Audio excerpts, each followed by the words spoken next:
A park ranger saw something terrible in the Appalachians. The Appalachian Mountains are old, and that's not just an expression. They're older than dinosaurs, older than the trees that cover them. They've stood watch for 1 billion years, and in that time, they've gathered their share of secrets. People are drawn to their beauty, but for centuries, folks have walked into those woods and never walked out. We've all heard ghost stories around a campfire, right? Tales of weird lights, creatures that aren't quite animal, or a sudden, creepy silence that makes the woods feel like a vacuum. But what happens when the person telling the story isn't just some tourist looking for a thrill? What happens when it's a park ranger, someone who knows those woods like the back of their hand? First, we're going to share the chilling account of a ranger who saw something that made him turn in his badge. Then, we have 4 other stories from hikers who looked into the abyss of the wilderness and were lucky to get away. Section 1: The Ranger and the Blood-Soaked Tree. Our first story comes from a man named Mark, who spent 15 years as a park ranger deep in the Appalachian wilderness. Mark was a practical guy. Strange sounds were just raccoons, and weird shadows were tricks of the light. He'd handled lost hikers, freak storms, and black bears. The woods were his office, and he was never afraid of the dark. Until one autumn night. Mark was on a routine patrol, driving his truck down a remote service road just after midnight. The air was cold, and the only sound was the crunch of gravel under his tires. He wasn't looking for trouble, just making sure everything was quiet. That's when something wet hit his windshield. He hit the wipers, thinking it was just water from a branch. A second later, another drop hit, then a third. This time, his headlights caught the color, a dark, thick red. Annoyed, figuring it was a prank, he stopped the truck and got out. He touched the stuff on the windshield. It was sticky with that coppery smell. It was blood. Mark grabbed his flashlight and shot the beam up into the trees, expecting to find an animal. Maybe an owl that had caught something. But what he saw made his own blood run cold. Wedged violently into the fork of a massive oak tree, more than 100 feet off the ground, was the mangled body of a full-grown deer. It wasn't just resting there, it was jammed into the branches. No predator native to those mountains could have hauled a 200-pound animal that high. There were no cougars in that park, and even if there were, this was impossible. He swept his light across the forest floor. Nothing. No drag marks, no tracks, no sign of a fight. It was as if the deer had been dropped out of the sky.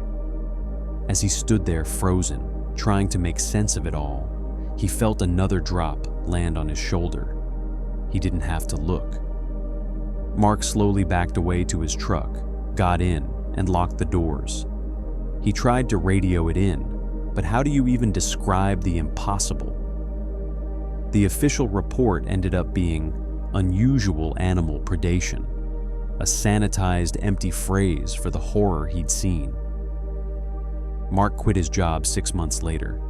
He said it wasn't just the deer, it was the feeling he had in that moment, the absolute, bone-deep certainty that he was being watched by whatever put it up there. Section 2: The Crawling Shadow. You don't always need claws and teeth to be terrified. Sometimes the scariest thing is just a shape in the dark, miles from anyone.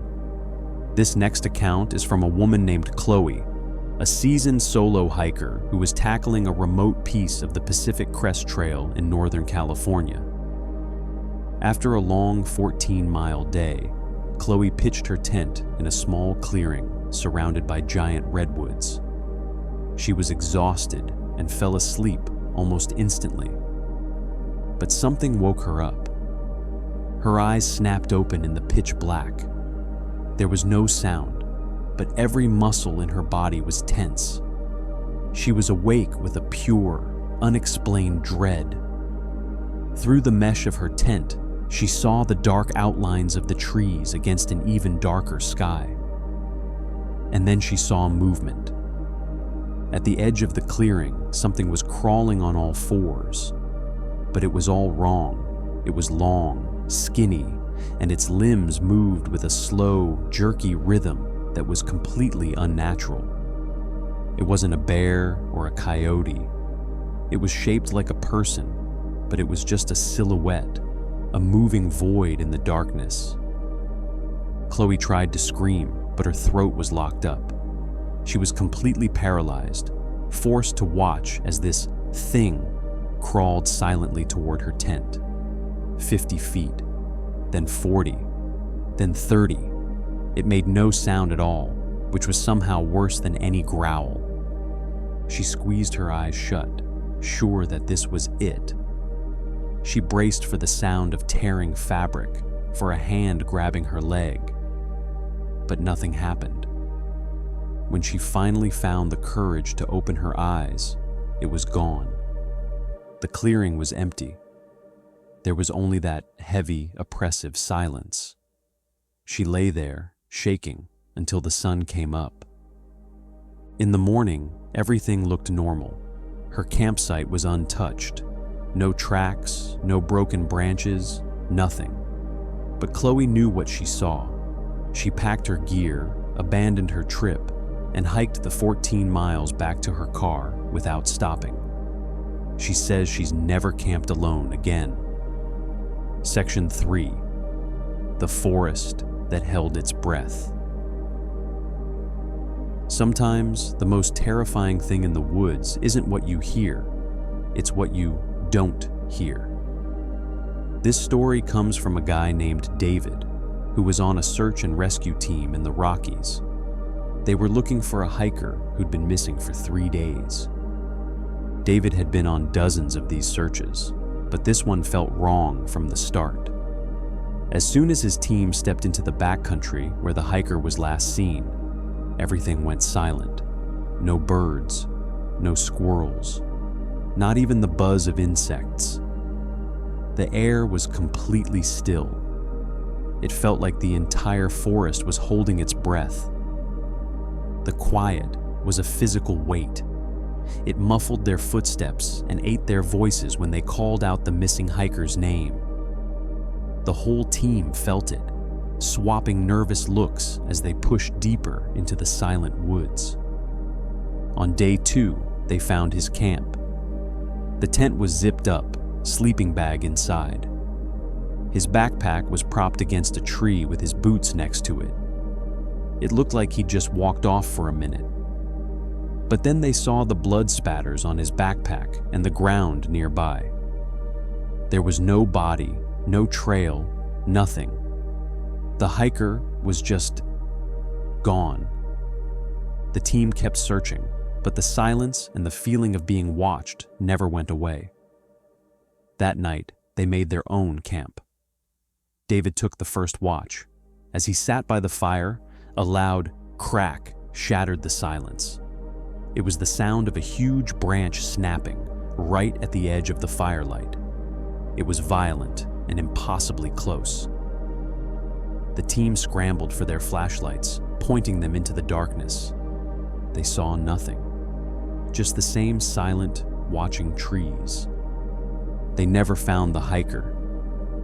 The search was called off, and his disappearance is still a cold case. David left search and rescue a year later. He said he couldn't stand the silence of the woods anymore, because now he knew it meant something was out there, listening. These stories are a reminder that no matter how much we map the world, some corners are still wild and unknown. If these accounts are giving you the chills, do us a favor and subscribe to the channel, and make sure you hit that notification bell. You won't want to miss what we have coming. Section 4, The Kindness of Strangers. Not all monsters in the woods are mysterious creatures. Sometimes, the scariest thing you can run into is another person. This story comes from a trail guide named Sarah, who knew the remote paths of the Pacific Northwest better than her own home. She was leading a trip for a single client, a quiet man in his 50s, miles from any road. On the third day, Sarah went ahead to scout a tricky part of the trail, leaving her client at their camp. It was routine. The forest was her office, a place she felt completely safe. As she came around a sharp bend, two men stepped out from behind a boulder. They were not hikers. Their clothes were ragged, their faces were thin, and their eyes were cold and predatory. One of them was holding a large hunting knife. Her training kicked in. They were between her and her camp. She was alone. They had a weapon. The taller man spoke in a low growl. He didn't want her gear. He wanted her satellite phone and GPS. He wanted to make sure they stayed lost. Sarah knew this was a fight for her life. As the man with the knife moved toward her, she ripped the can of bear spray from her belt. She'd carried it for years and never once used it. She blasted him right in the face with a thick orange stream. He screamed, a sound of pure agony, and dropped the knife, clawing at his eyes. The second man froze for a split second. That was all Sarah needed. She turned and ran, not back to her camp, but deeper into the forest, crashing through the underbrush, adrenaline blocking out the pain of branches whipping her face. She ran until her lungs were on fire. After what felt like forever, she cautiously circled back to her camp, got her client, and they fled in the opposite direction. They hiked for hours until they hit a different trail and got out. Even after they were safe, the terror didn't leave. The woods were no longer her sanctuary. They were a place where real monsters could hide. Section 5. The Knocks in the Night. Our last story comes from Mount Shasta in Northern California, a place famous for legends. Two friends, Ben and Liam, were on a weekend camping trip. Ben was the skeptic. Liam was the believer, obsessed with Bigfoot stories. As they sat by the fire, Liam decided to try something he'd read about. He grabbed a heavy stick and slammed it against a big pine tree 3 times. Thump, thump, thump.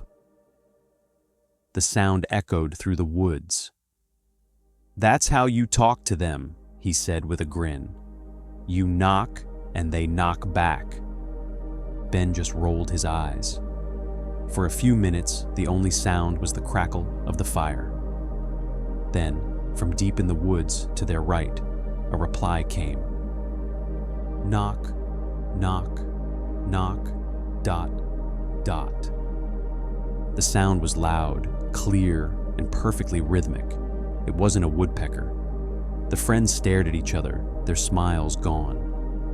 "Probably just another camper," Ben said, but he didn't sound convinced. They hadn't seen anyone all day. A few minutes passed. Liam, now a mix of scared and excited, grabbed his stick and knocked 3 more times, even louder. The answer was immediate. This time, it came from their left, and it was closer and much more powerful. It felt like they were being flanked. Then they heard something else. The heavy, 2-legged footsteps of something huge moving through the underbrush, snapping branches as it went. The air grew cold, and their small campfire suddenly felt useless. They weren't alone. And whatever was out there with them was big, smart, and it was answering them. They dove into their tent, zipping it shut as if that would help. All night, they huddled in their sleeping bags, listening to the heavy footsteps circling their camp, always staying just outside the firelight. There were no more knocks. The message had been delivered. They were trespassing. The second the sun came up, they were gone.